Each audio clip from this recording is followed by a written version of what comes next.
pedantismo, sino según se me ocurra a la memoria, de donde pasará luego al papel, cuyo método me parece el más análogo con nuestra natural veleidad, ¿no? Primero la memoria, ¿no? Que es interesante también, está diciéndonos cómo escribe él, ¿no? Sin afectación ni pedantismo, sino según me ocurra a la memoria, recordará, evocará, de dónde pasará al papel, ¿no? Porque en esa época no había ni siquiera máquina de escribir. Entonces los escritores, piensen ustedes en cómo trabajaría Cervantes o el Inca Garcilaso, trabajaban con la tinta y el papel, ¿no? Cuyo método me parece el más análogo con nuestra natural veleidad.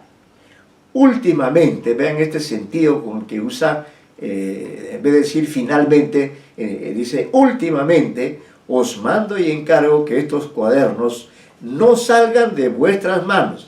Pero ese recurso también es un recurso interesante, ¿no? Dice, no salgan como decir, no se lo digas a nadie, ¿no? Que es una forma de decir, cuéntaselo a todos, ¿no? Por eso dice, encargo que estos cuadernos no salgan de vuestras manos, porque no se hagan el objeto de la maledicencia de los necios o de los inmorales. Pero si tenéis la debilidad de prestarlos alguna vez, os suplico no los prestéis a esos señores, ni a las viejas hipócritas, ni a los curas interesables y que saben hacer negocio con sus feligreses vivos y muertos, ni a los médicos y abogados chapuceros, ni a los escribanos, agentes, relatores y procuradores ladrones, ni a los comerciantes usureros, ni a los albaceas herederos, ni a los padres y madres indolentes en la educación de su familia, ni a las beatas necias y supersticiosas, ni a los jueces venales, ni a los corchetes pícaros, ni a los alcaides tiranos, ni a los poetas y escritores remendones como yo, ni a los ni a los oficiales de la guerra y soldados fanfarrones y hazañeros, ni a los ricos avaros,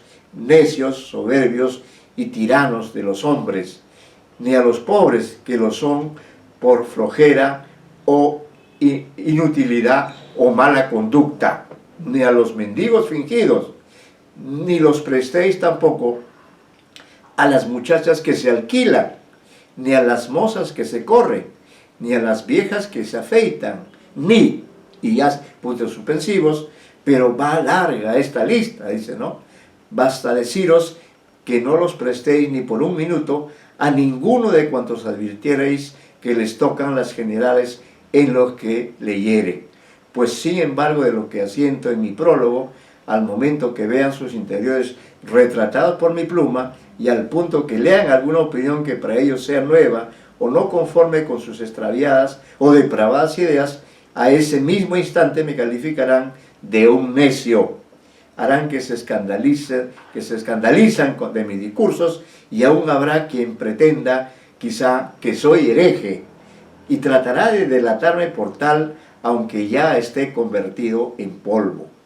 Tanta es la fuerza de la malicia, de la preocupación o de la ignorancia.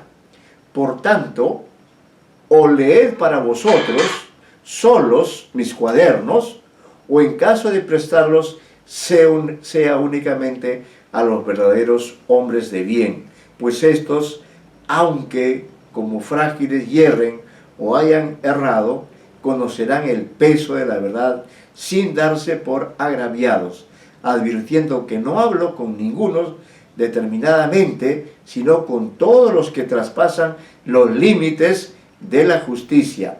Mas a los primeros, si al fin leyeren mi obra, cuando se incomoden o se burlen de ella, podréis decirles con satisfacción de que quedarán corridos. ¿De qué te alteras? ¿Qué mofas si con distinto nombre de ti habla la vida de este hombre desarreglado? Hijos míos, después de mi muerte leeréis por primera vez estos escritos. Dirigid entonces vuestros votos por mí al trono de las misericordias. Escarmentad en mis locuras, no os dejéis seducir por las falsedades de los hombres. aprended las máximas que os enseño, acordándoos que las aprendí a costa de muy dolorosas experiencias. Jamás alabéis mi obra, pues ha tenido más parte en ella el deseo de aprovecharos que el estudio, y empapados en estas consideraciones, comenzad a leer. Este es pues el prólogo, ¿no? El prólogo de esta novela llamada El Periquillo Sarmiento, que también tiene como modelo sin duda a Lazarillo de Tormes de la literatura española, por el carácter de este personaje que cuenta también, como el Lazarillo de Tormes, cuenta cómo en su juventud incurrió en una serie de conductas inapropiadas, conductas incorrectas desde el punto de vista de la moral, ¿no? Y que eso le trajo consecuencias lamentables para su vida. Entonces no quiere que sus hijos incurran en estos mismos errores, y por ello les cuenta, dice, para que experimenten en cabeza ajena, aprendan cómo es la vida, que está llena de dificultades, y que hay que leer estas memorias, y hay que apreciar el testimonio que él está dando, ¿no? Diríamos como astuto novelista que es, se dirige a sus hijos, a ellos les dedica estas memorias, la llama memorias, pero como sabemos, sin duda, Fernández de Lizardi, novelista, desea que su obra sea leída, ¿no? Aunque por todo tipo de público, aunque diga en el prólogo, en su arte poética, que solo debe ser leída por sus hijos, ¿no? Y señala una serie de personas a las cuales no se le debe de ninguna manera prestar estas memorias. Y al hacer esa enumeración, observen ustedes como detalle que menciona pues los diversos oficios, actividades, profesiones, recurseos, como se dice hoy, que existían en ese México del siglo XIX, que recién estaba tratando de salir de la colonia y se encaminaba a una vida republicana que sin duda tampoco fue, diríamos, muy satisfactoria, como sabemos. Estuvo llena de problemas diversos, ¿no? Y por eso es que el Periquillo Sarmiento se ha leído a lo largo de las décadas y los siglos, ¿no? Con mucho interés. Ustedes tienen ahí, en este material que está preparado para ustedes, allí tienen este primer capítulo, diríamos, que ahora no lo vamos a leer, es un poco extenso, se los he copiado para ustedes, para que en todo caso en algún momento podamos hacer una tarea, porque hoy día vamos a indicar también la tarea que van a realizar como parte de la evaluación del curso de literatura del siglo XIX. Ahí tienen ustedes, son varias páginas, ¿no? Creo que es interesante, creo que hay una serie de datos que como lectores ustedes deben conocer, ¿no?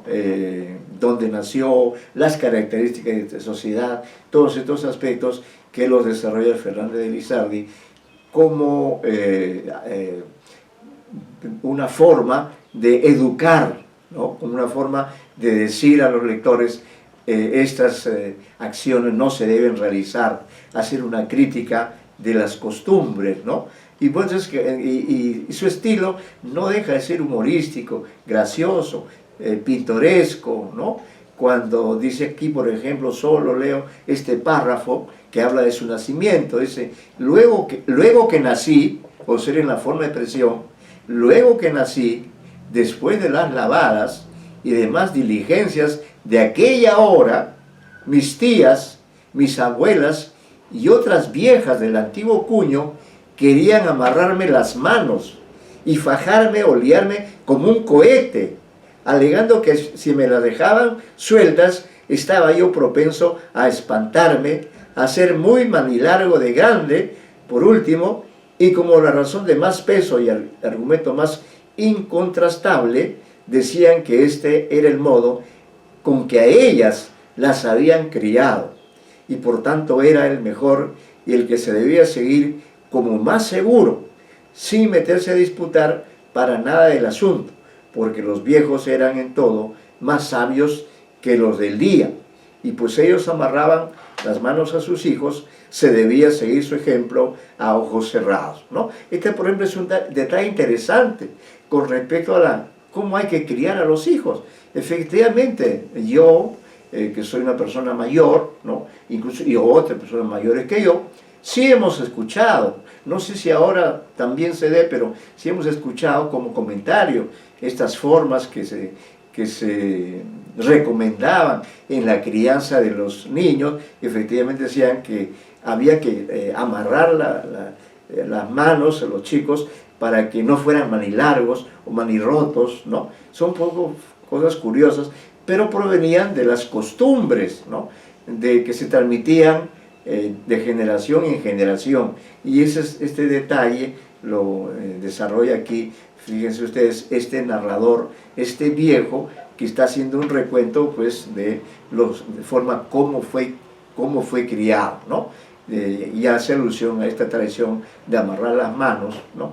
Pero que no tiene, digamos, un fundamento científico, pero en todo caso, como dice el narrador, los viejos decían que esa era la forma correcta y no había que discutir con los viejos, ¿no? Entonces, bueno, tiene una serie más de anécdotas graciosas, por eso tuvo que el escritor, pues, expresarlas en un estilo divertido, habla de los personajes, de sus padres, de sus familiares y de todas las situaciones por las que pasó, como por ejemplo cuando se bautizó, es decir, con una especie de educación, ¿no? De cómo fue él siendo incorporado dentro de las costumbres, dentro de los ritos, dentro de las tradiciones, fenómeno que se da también en todas las sociedades, ¿no? De modo que ahí tenemos un material que ustedes también pueden, diríamos, manejar, ¿no? Tanto en el plano de la realidad como en el plano de la ficción, cómo se crían a los niños en los tiempos actuales, especialmente en estos tiempos de la pandemia, ¿no? Que son pues muy duros, muy difíciles, y eso es lo que también nos transmite Fernández de Lizardi en este texto narrativo, que tiene el valor de ser una de las primeras novelas que se publicó y que, diríamos, se difundió, claro, no de manera pues arrolladora, pero sin duda se difundió como un testimonio de este personaje, de este narrador, que usando el recurso, la estrategia de dirigir estas memorias a sus hijos, hace un recuento de este México de fines de la colonia y de primeros años de la República, ¿no? Esto está aquí, sí, yo creo que sí la lectura va a ser agradable, porque tiene este narrador, Fernández Lizardi, capacidad de entretener al lector con cosas a veces rurales o cosas propias de los pueblos pequeños, pero los dice de tal manera, con tanta gracia, que aún el lector que no conoce las realidades, pues las encuentra graciosos, ¿no? Aún, miren, el tiempo transcurrido, este texto no deja de tener vigencia, porque finalmente está hablando de seres humanos, está hablando de la crianza de los hijos, ¿no? De las costumbres de una sociedad, y muchas de nuestras costumbres tampoco son muy racionales, que digamos, ¿no? De modo que esto es un elemento que le da un interés aún hoy a este autor, miembro también de la generación libertadora, y que, como vemos, ejerció de un lado el oficio periodístico y de otro lado el oficio de novelista, como actividades que sin duda no creo que le hayan proporcionado mayores beneficios económicos, pero él lo hizo por esa vocación, por ese propósito de educar, de ilustrar a las personas, de elevar el nivel de conocimiento que pudiera haber en esas sociedades que habían estado pues además manejadas por autoridades feroces, tiránicas, ¿no? Y que en su propio país maltrataban a los indígenas, como ha dicho antes, a los indígenas puros, y también a los criollos y a los mestizos. Entonces, dentro de esa variedad diversa, heterogénea, el propio Fernando Lizardi fue también producto de esa sociedad, pero diríamos que gracias a la lectura, que es tan importante, gracias a su pasión por el periodismo y por la literatura, pudo él crear estas obras en un momento verdaderamente difícil, ¿no? Antes de ingresar a otro autor también muy importante por varias razones, vamos a pasar lista, por favor, dicen presente, para poder confirmar su asistencia a la reunión de hoy, que daremos algunas indicaciones para una tarea un poco más adelante. Dunker Cintia. Presente, profesor. Muchas gracias. Majet Divya. Presente, profesor.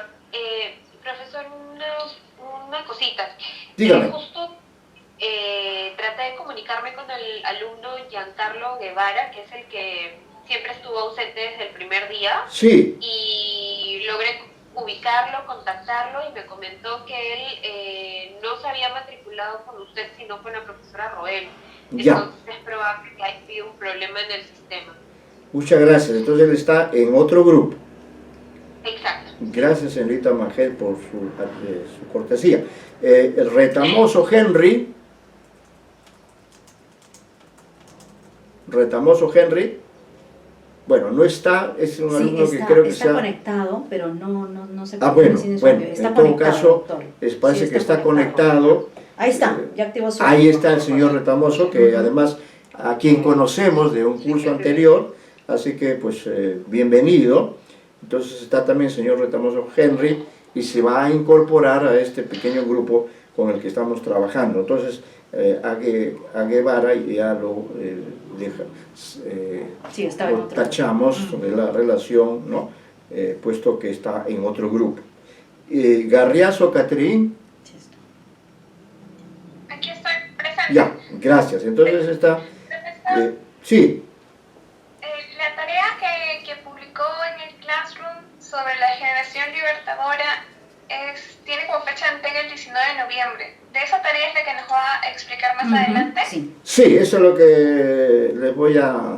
19 de noviembre, no. Sí, 19 de noviembre es, doctor. Pero... el próximo jueves. Se lo voy a explicar. Porque este jueves es 12, el siguiente jueves la es 19 tarea es para el próximo jueves 19, ¿no? Sí. O sea que todavía tenemos de por medio la clase del jueves y la del martes, ¿no? En principio, esa va a ser la primera tarea con una calificación ciertamente que vamos a considerar, ¿no?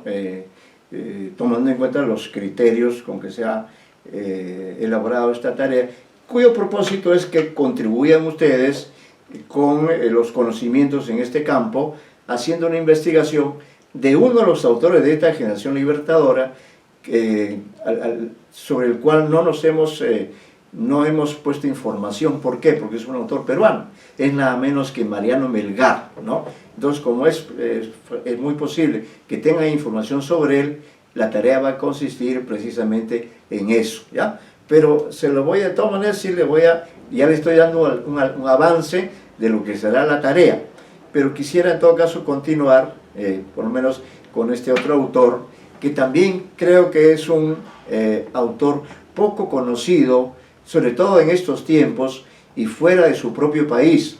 Incluso pienso que en su propio país seguramente, claro, en los cursos universitarios, sin duda se habla de este escritor, porque es el pionero, diríamos así, de un tipo de literatura que tuvo mucho éxito en la Argentina del siglo XIX, todo el siglo XIX, ¿no?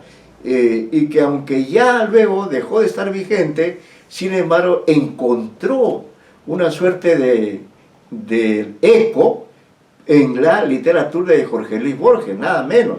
De modo que este autor, Bartolomé Hidalgo, cuyas fechas de nacimiento y muerte están allí, Hidalgo 1788, 1822, una vida relativamente breve, ¿no? Se le considera como el iniciador de un género del cual vamos a hablar aquí. La Generación Libertadora tuvo como otro de sus pioneros al escritor Bartolomé Hidalgo, vinculado por nacimiento, cultura y tradición a la zona del Río de la Plata, Argentina y Uruguay, ¿no? Estos dos países están muy unidos y este autor está relacionado con ambos países que en un momento fueron parte del mismo virreinato. Por su acercamiento a las formas y expresiones populares, Hidalgo está ligado a Mariano Melgar, sobre el cual ustedes van a hacer un pequeño trabajo de investigación.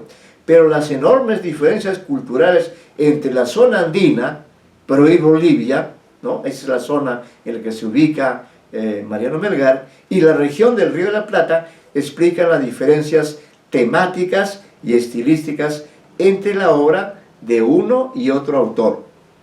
Hidalgo, y esta digamos la afirmación de fondo más importante en relación con este autor, Hidalgo es el iniciador de la literatura gauchesca en las letras argentinas. Esto es, digamos, lo más rescatable en Bartolomé Hidalgo, el iniciador de la literatura gauchesca en las letras argentinas, mediante dos formas poéticas ignoradas hasta entonces en el repertorio de las letras del sur del continente. Esas formas son, y pongo entrecomillado, el cielito y los diálogos patrióticos. Son dos formas de composición, como decir el soneto, ¿no? La elegía, algo así. Pero estas son formas poéticas usadas por el pueblo, oralmente. Él las toma del pueblo y las transforma. Estas formas, son el cielito y los diálogos patrióticos. Hidalgo las tomó del acervo popular y criollo y les dio una mayor categoría literaria. Los cielitos, en primer lugar, eran composiciones sencillas y cotidianas que se cantaban con acompañamiento de guitarra en los fogones y en otros escenarios naturales de la vida cotidiana del gaucho criollo. Entonces, esta literatura está relacionada con el gaucho. Estaban compuestas con el español en su variante rioplatense y a través de ellos se poetizaban los diferentes temas, vicisitudes, creencias, expresiones de la existencia gauchesca bastante marginal e informal. Los gauchos eran los marginales, como en México los mestizos y los criollos, según el testimonio de Fernández de Elizalde, ¿no? Es decir, en cada pueblo, en cada zona, siempre existirá la marginalidad, la segregación por diversos motivos. El aporte de Bartolomé Hidalgo fue el de introducir la problemática política del momento, la lucha por la independencia, dentro de las sencillas y musicalizadas estructuras del cielito, haciendo que éste cumpliera una función social de apoyo a los ideales por los cuales se luchaba en esas décadas. Veamos un ejemplo. Es un ejemplo de un cielito de la independencia que compuso Bartolomé Hidalgo. Como ustedes verán, es una forma muy sencilla, pero la tomó del acervo popular para hablar de temas políticos, ya no solo de las costumbres, sino de aquello que tenía un poco más de trascendencia, porque eran los momentos en que los argentinos o los rioplatenses estaban precisamente liberándose de la presencia del virrey y de las autoridades españolas. Y este se llama precisamente Cielito de la Independencia. Y dice así, está transcrito acá: si de todo lo criado es el cielo lo mejor, el cielo ha de ser el baile de los pueblos de la unión, ¿no? Son pequeñas estrofas, verso corto. Cielo, cielito y más cielo. Cielito siempre cantar, que la alegría es del cielo es la libertad. Hoy, una nueva nación en el mundo se presenta, pues las provincias unidas proclaman su independencia. Cielo festivo, cielito de la libertad, jurando la independencia, no somos esclavos ya. Los del Río de la Plata cantan con aclamación su libertad recobrada, a esfuerzos de su valor. Cielo, cielito, cantemos, cielo de la amada patria, que con sus hijos celebra su libertad suspirada, ¿no? Ven, es una estrofa sencilla, como puede apreciarse, decimos, la estructura estrófica del cielito es muy sencilla y reiterativa, característica que depende de su condición musicalizada y hasta bailable. Así que estas canciones también servían para bailar. Dice Juan Carlos Llano, un estudioso de esta literatura, de este autor, que Hidalgo no era un poeta inculto o simple. Al igual que sus coetáneos de principios del siglo XIX, se había forjado dentro de los cánones del neoclasicismo. Dominaba la retórica y los recursos expresivos de dicha escuela, pero a pesar de ello, no desdeñó la sencillez y llaneza del cielito, sino que lo utilizó conscientemente y logró darle una difusión y prestigio literarios que aún no tenía, ¿no? Dejó de lado, digamos, lo neoclásico, como ocurre en cambio con Olmedo o Bello, que sí, su poesía es esencialmente neoclásica. Él dejó de lado esta opción estética y asumió un tono, vamos a decir, populista o próximo a la cultura popular. Igualmente guiado por su objetivo de utilizar formas poéticas populares y tradicionales, Hidalgo sometió a los diálogos, esa es la otra forma poética, sometió a los diálogos a un tratamiento artístico y político con la finalidad de desarrollar aspectos relevantes de la vida del gaucho rioplatense y a la vez criticar algunos puntos negativos del gobierno que surgió después de la Revolución de mayo de 1810. Ese es el mes y el año en que Argentina, el Río de la Plata, Argentina y Uruguay se liberan de la dominación española. Para ello, diríamos, utilizar, para componer los llamados diálogos, ¿no? Digamos, el diálogo es una forma muy difundida en el mundo, ¿no? Se usa también en el teatro, pero también lo usaba, recuerden ustedes, el filósofo griego Platón, claro, en otro sentido, era un diálogo filosófico. Acá es un diálogo entre personas comunes y corrientes que conversan sobre aspectos referentes a su realidad cercana, ¿no?